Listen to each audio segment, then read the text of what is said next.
Hey, what's going on, everybody?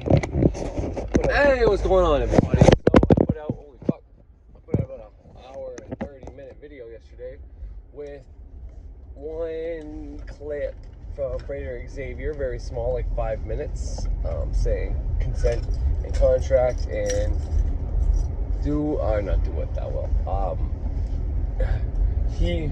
Let he who will be deceived. And stating a little bit about that. I played it one part, a small part out of that twice, basically. There's two clips from him, but it was the same clip. One was just smaller than the other. And then I played something from The Little Mermaid. That was something that from The Little Mermaid that was I'm gonna lose my train of thought.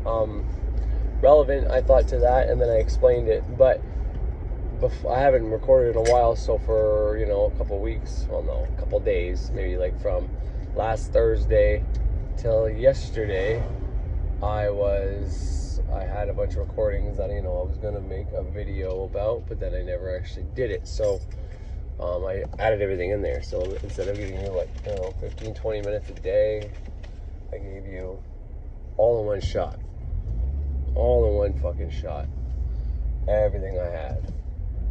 So that's what you got yesterday. I think at the beginning and the last 30 minutes probably, and the first 20 or 30 minutes is probably the best of that video. And in the middle it was all just kind of whatever, how I was feeling, what was going on. I mean, I think there's something in there throughout the entire video that is going to help whoever, but not necessarily everybody needs to hear the whole thing. So if you're gonna watch it, but then you see it's an hour and a half long, I'd say watch the first 20 minutes and then watch the last 30 to 40 minutes if you feel inclined to. You don't have to. You can say, well, Corey, that's an hour. Yeah, it's an hour. So there's probably about a half an hour worth of shit not there.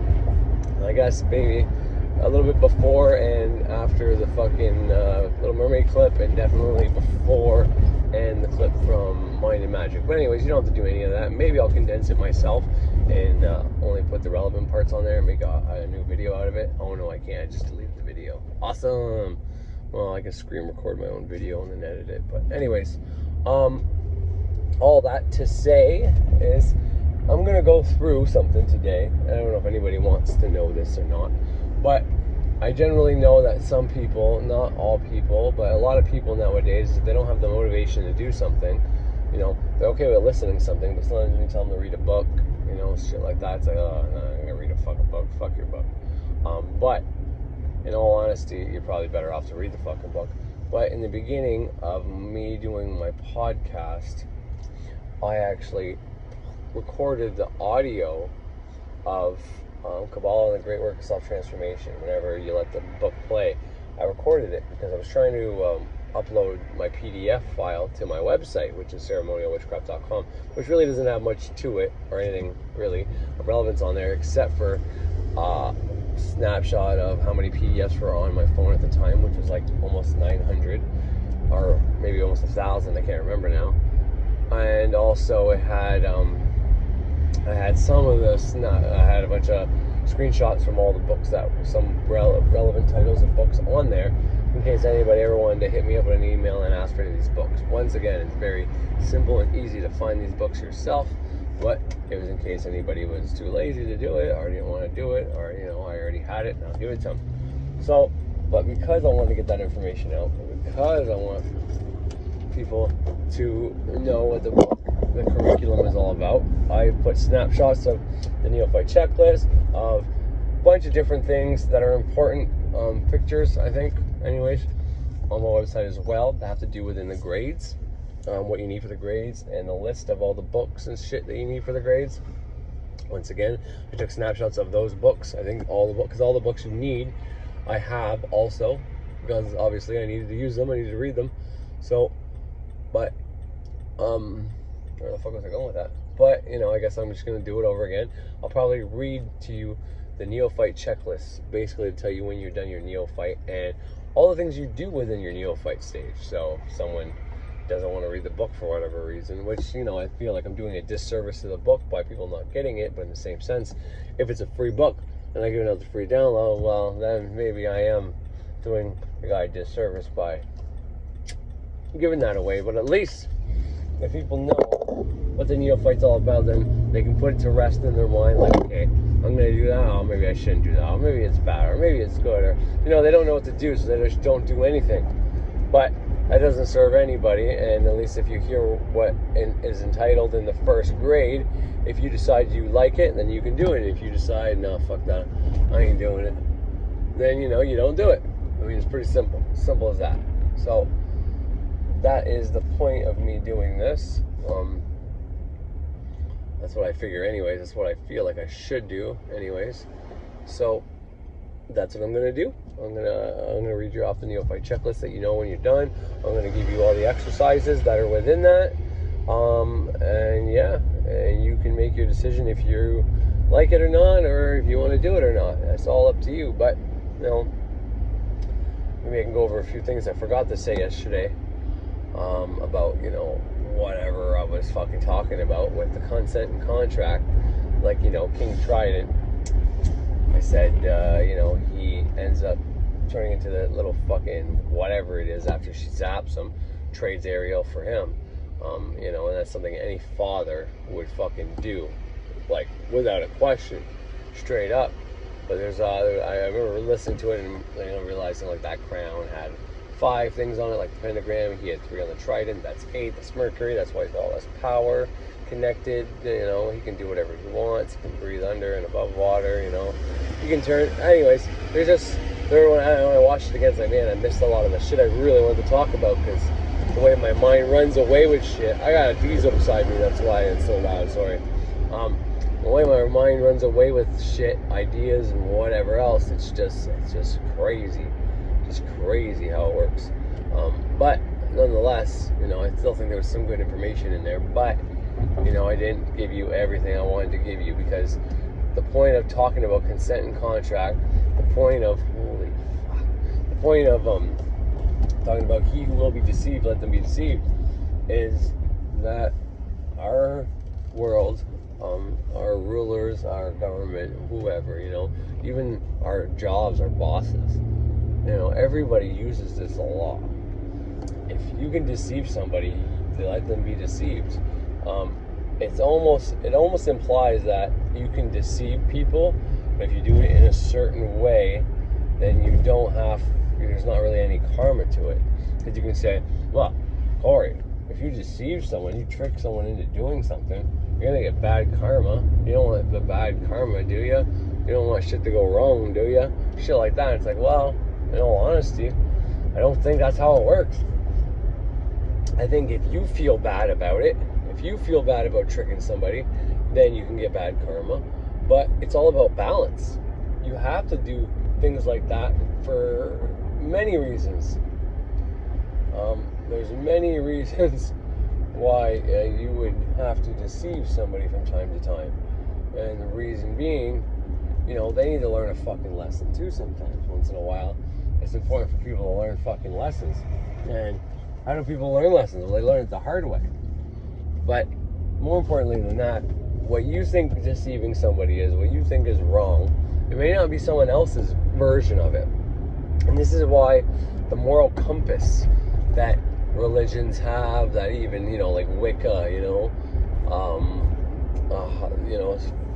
harm none, that whole philosophy of harming nobody to get what I want, is not likely possible in all aspects of how you want to break it down, because, you know, you might be harming yourself by giving yourself 10 grand if you have an addiction. What the fuck is that going to do? Well, if you have an addiction problem and you get 10 grand, you're going to put the 10 grand up your nose, in a fucking joint, in a fucking the crack pipe, wherever, you know what I mean, in a fucking needle. You are going to blow through that and be worse off than you were before it. But your magic worked. So this is why we have these conscious blocks and subconscious blocks and all that shit. But it doesn't mean it always works. There are some people out there that are lucky, or they think it's luck anyways, but really it's their mind. They have this the way their energy and their birth chart's set up, they're connected almost always, and they can think things into existence even though they don't know it. Like, it's not always the case, but there are people like that. And, you know, generally those people normally end up getting off the drugs or whatever it is that is burdening them, whether it's a, you know, lottery, casino, fucking gambling, whatever. But there are people out there that just are more in tune, you know, just like some people I believe can see whatever it is, thought forms, spirits, fucking otherworldly shit. But it's really not otherworldly because we're creating it. Whether it's, you know, our dead ancestors, not ancestors, your dead ancestors you can call on, you can use, but the things we think are spirits, and we might think it's someone from the beyond, you know, that person who I just wish I would get a message from them, you know. Well, if they ever do that right, and not at the same time saying in their head, you know, oh, I'm never going to get a message from them, this shit's not even how this works, blah, blah, blah, blah, blah. They're not doing something counter to that. Well, they are going to create a circumstance where they are going to have some kind of message come to them via, you know, their subconscious mind will create some kind of thought form, some entity that will do this paranormal experience.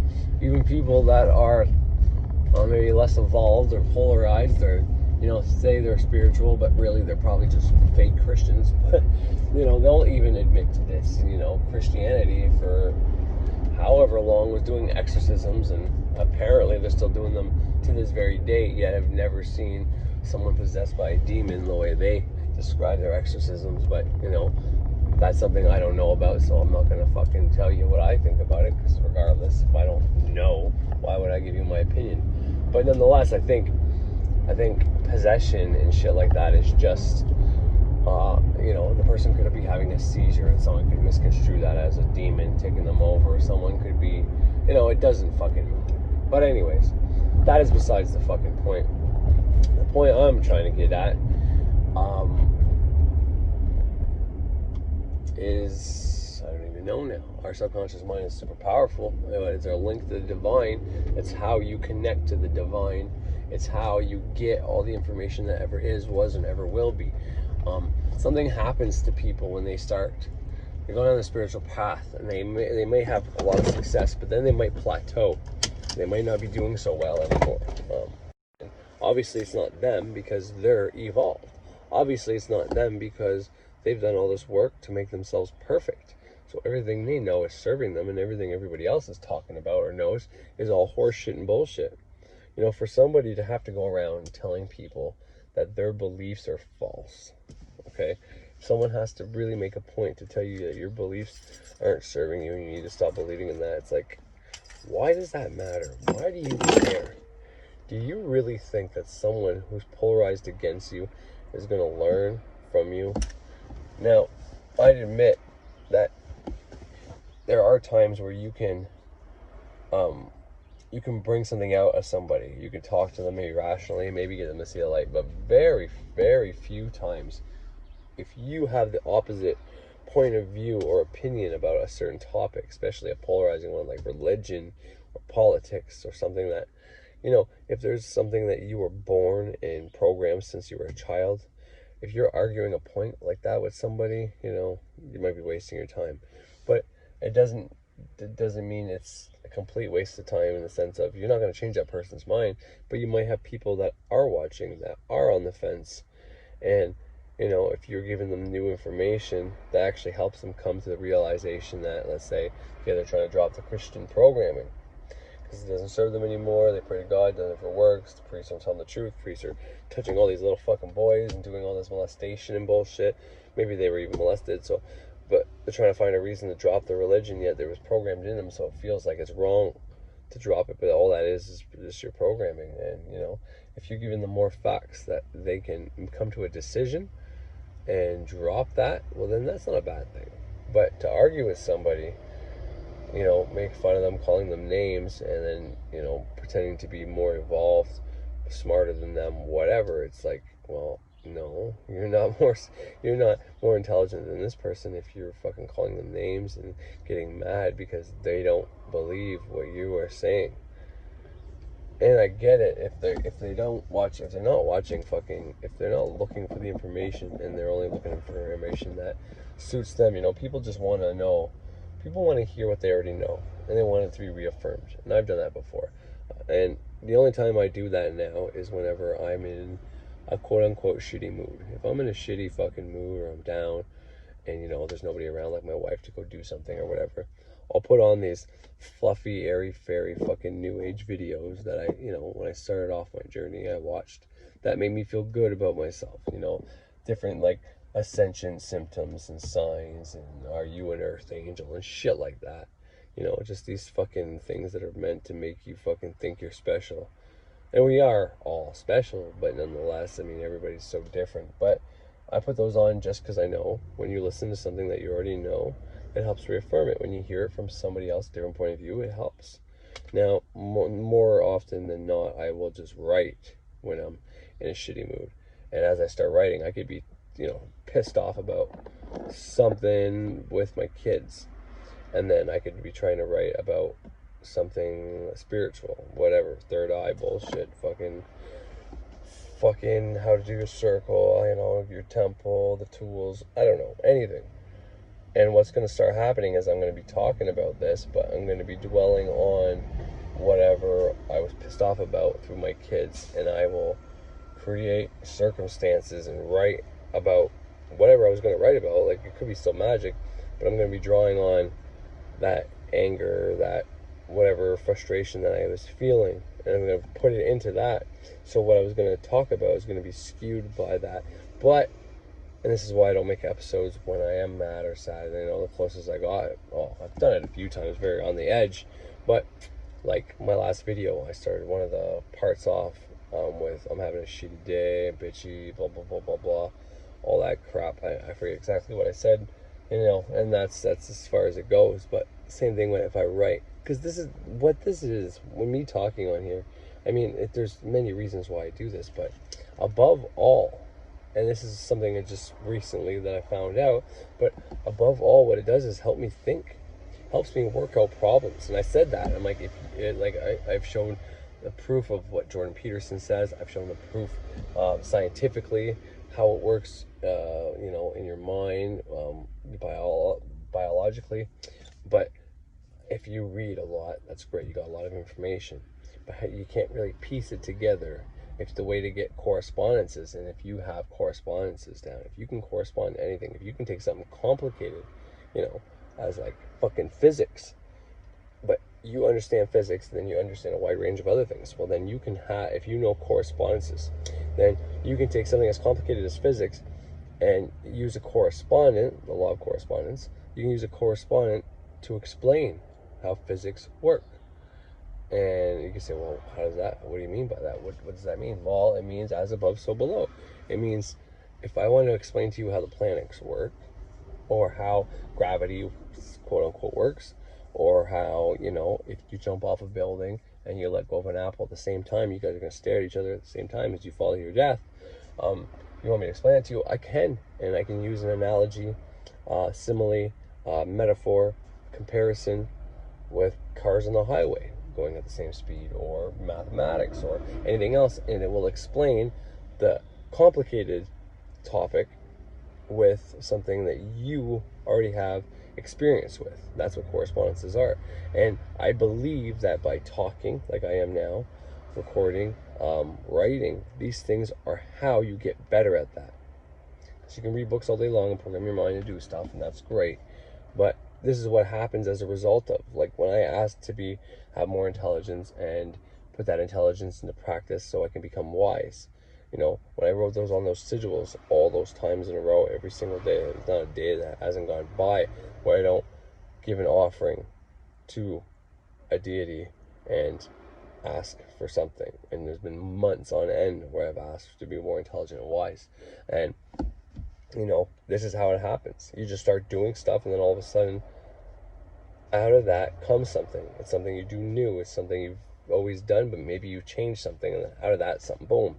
That's how your magic fucking manifests. And, by recording more, that's how I work out with these complicated problems, and it's how I come up with whatever ideas I'm coming up with next. So, something very important to do is, if you don't want to record, if you don't feel comfortable talking, recording yourself, putting out videos, you don't have to. You can just voice record it. This way, if you're, because like for me, writing is hard. And it's not hard because I have a hard time writing, but it's hard because the shit comes so fast, my hand can't go as fast. But my lips seem to be able to go just as fast. Not quite as fast, but in the same sense, you get way more info, I think, when you write, but you might not all get it all down, so I think it evens out in the end anyway. All right, so right before I do my meditation, before I get to work there, I just want to say a few things about writing, and then maybe just put this out, and then the next video I put on either tonight or tomorrow will be the checklist and what you have to do during your neophyte, based on the curriculum of the book by Liam Thomas Christopher. Anyways, Kabbalah and the great work of self-transformation. And once again, this is powerful stuff, and it's to be treated with respect, regardless if you think it's an Abrahamic religion or not. It's not. It's using the names and the God names that are in the Abrahamic religion to give yourself power. And you also do exercises like the 4 adorations of the sun. Basically, there's 4 times a day you have to go out and you got to say something, but it's based on Egyptian mythology, and then some of it's based on Golden Dawn practices, and then some of it's based on you know, it's a wide variety of different spiritual paths culminating, but you go outside 4 times a day and you say something about the sun. That syncs you up with the sun. There's things in there to sync you up with just nature, period, the moon.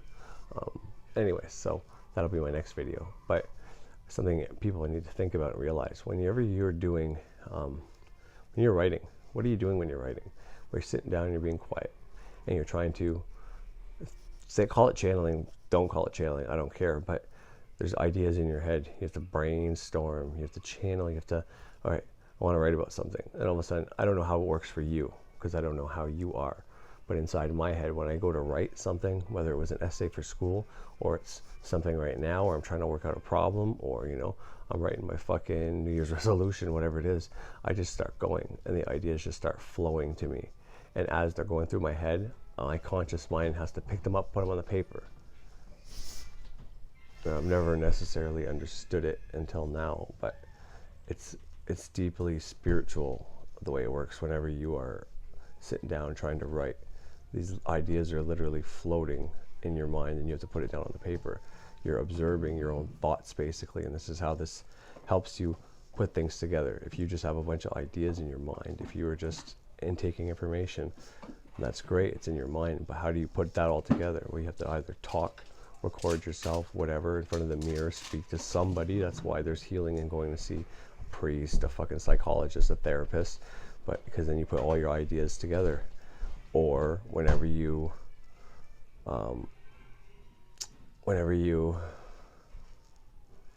sorry, I lost my train of thought there. Oh yeah, when you're writing, you know, all these ideas that you have are getting put together.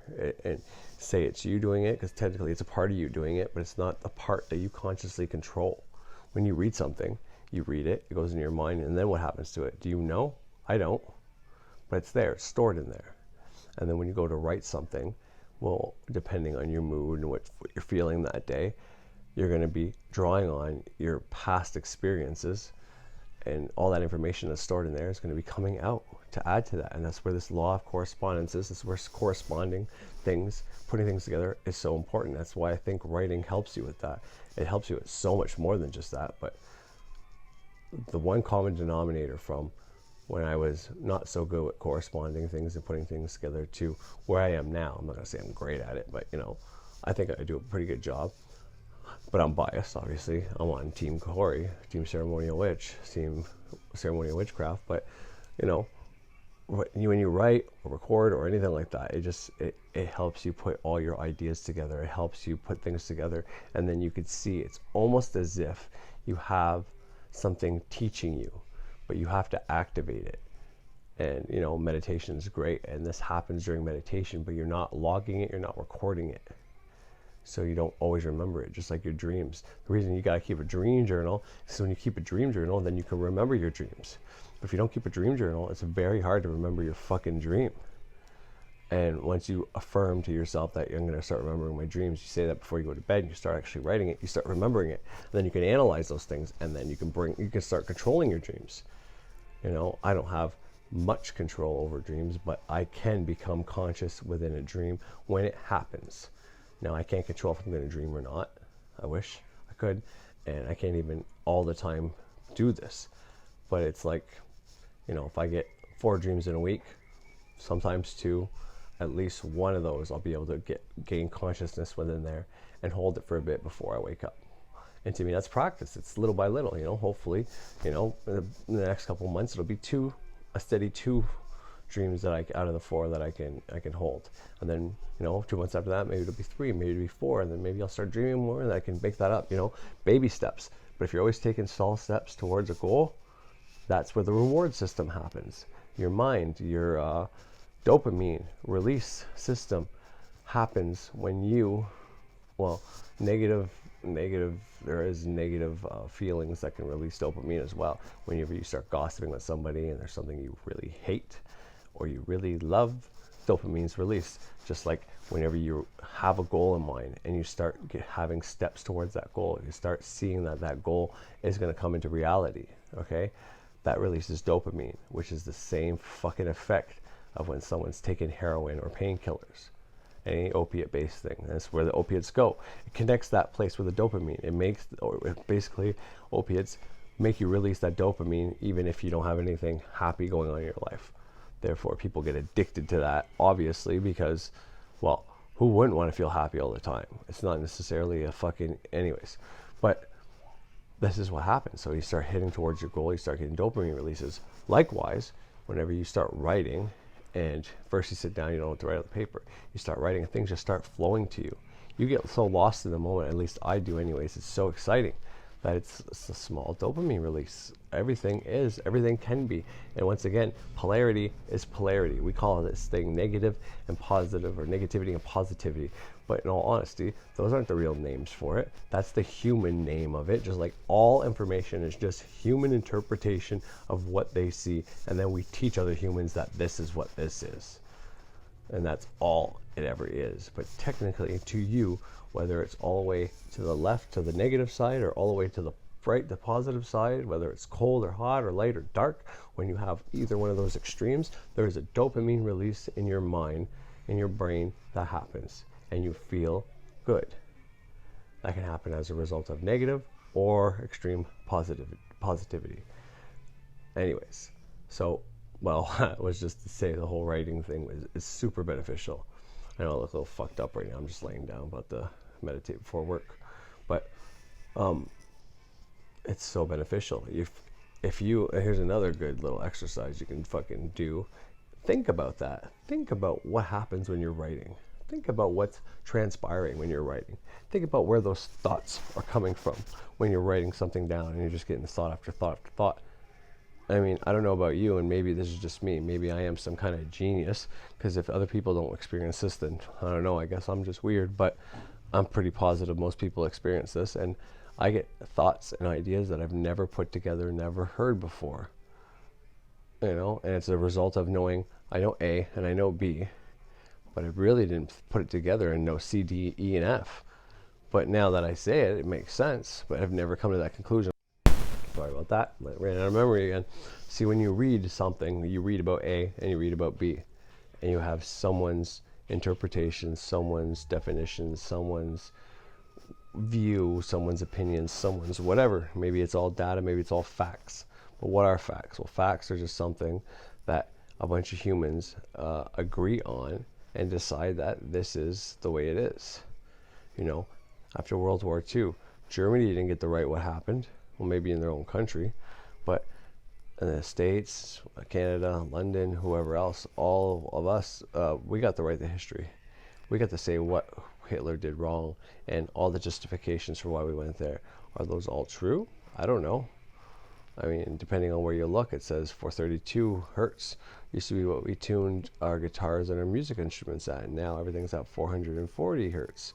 And if you do this test, if you can sample this, and I've done it with sand or metallic things, structures, even water, you'll see in the water with 432 it's very harmonious, and the water moves very nice and eloquent. It even makes designs in some cases. And if you use the 440, it's a lot more destructive. I've done it with like little shavings, filings that were not lead but iron, and I put them on a subwoofer and I would tune it to that, and I would do a bunch of cool things like that and making it actually like hover without ever touching the ground. I thought that was pretty interesting. But you put them on there, and I put something to contain it, and whenever you can make it hover completely, it would make, because it was like a plastic / glass, I don't even know what it was, probably like a plexiglass, but which is plastic glass. And whenever it was hovering, it would be stuck to the top because it would just hover right to a certain height, depending on the volume. And there's like a bunch of different ranges. I don't know all about all the different ranges, so I'm not going to pretend, but it was cool nonetheless. But then it would start making patterns, and the patterns look so. I mean, it depends on what you think is nasty, but when things are making these shapes and like circles and stuff like that at 432 to just like this chaos, destructive looking shit. Just like if you go look at videos on the internet, it'll show you this exact same thing. But you could also do this with a simple free app that has ads. But you can make this happen on top of a subwoofer. You take the casing off and all that though, so it's like bare bones. And anyways. But point is, after they say, well, Hitler used 440 hertz to get people on his side and all that, okay? And that's what we're fed, okay? So I'm not saying that's true. I'm not saying that's fake. I'm just telling you what I did, what I saw, because I saw the thing on YouTube. I wanted to try for myself to know if it's actually true or not, if I could trust this person or the source. I like to do that to different people I watch, and if I test their theory and their theory fucking fails, well, then I know they're a fucking fraud. Okay, so think about that. Anybody who watches me, who has a channel, I've probably done that to you, and I know if you're a fraud or not. But anyways, so 440 hertz was what Hitler introduced at that time to help persuade people, because he was very charismatic and whatever else. Okay, so we're told it was his fault. He implemented that. Well, then why are we doing that? We won the war, didn't we? So if Hitler is in power now, wouldn't he be the one having 440 hertz? And since we won, wouldn't we put it to 432? Or is that just a good idea that we're going to take from Hitler, even though he was the bad guy? See, shit like that makes you question things. And once again, if you can't prove it, there's no point in fucking following it through. Have your opinion on it, so you have something to say, maybe have some talking points if it's really important to you, if you want to back it up. But in all honesty, it doesn't matter. All my music I retune to 432. When my children go in the bath, I put it at 432. And you can say, well, why would you do that? Well, because it harmonizes the water. What do you think your body's made out of? How much percentage of your body? It used to be 80-some%, now it's 70-some%. So we're dehydrated right at birth, technically. If you go by that information, who knows? But point is, your body's made out of water. Do you want the water in your body to be in chaos and all shitty, or do you want it to be harmonized? Why is it that certain frequencies, when they're played right, actually do calm you down? Is it just because of the thought, the placebo effect? Maybe. Or maybe it does actually have something to do with frequency and range.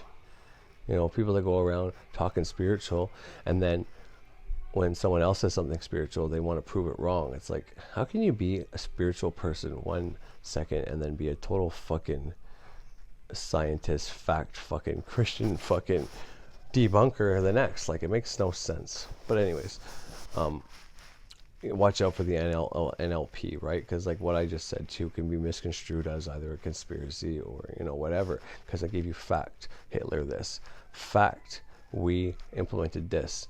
And NLP, one of the ways, a persuasive NLP, which is neuro-linguistic programming, or patterns, but programming. One of the easiest methods of doing that is exactly that. You give facts, maybe 3 facts if you want, and then after you give all the facts, then you give your opinion, your assumption, what you believe to be true, and what you state it as a fact as well, without saying it's a fact. Therefore, the person's mind assumes that it's real. So I said, well, these 2 things were real. Well, why wouldn't this part be real? And it's an